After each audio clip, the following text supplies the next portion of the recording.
चल से कांवड़िया देवघर नगरी।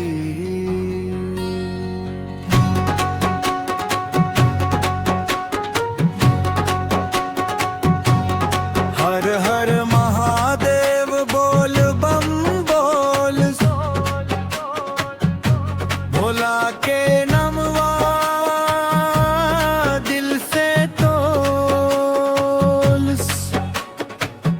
गंगा जल लेके चल सिरे भाई,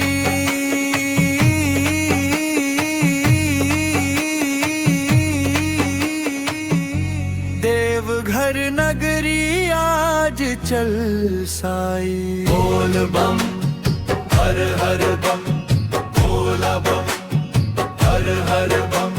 सावन के बदरिया घेर ले आकाश, भोला बाबा करेलन सबके आस। नंगे गोड़ चल स्नामान थकान, बाबा के कृपा से बन जाई काम। बोल बम हर हर बम, भोला बम हर हर हर हर महादेव।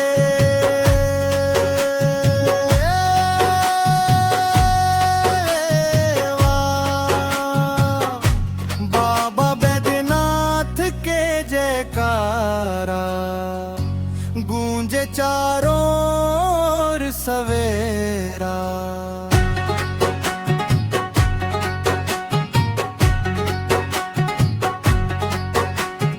कंधे पर कांवड़ मन में विश्वास,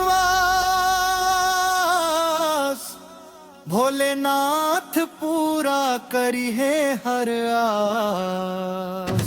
डमरू बजे गूंजे जयकार, शिव शंकर के अद्भुत दरबार।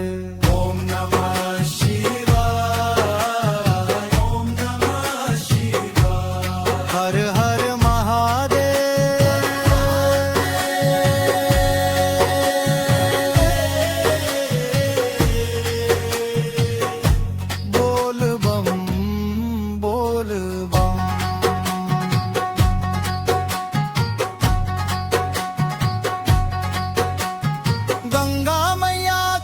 पावन धार लेके चलनी बाबा के द्वार।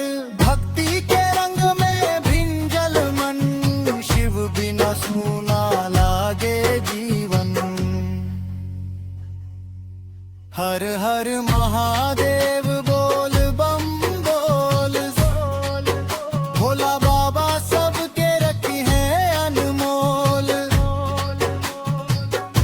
देवघर जय भोलेनाथ जय शिव शंकर।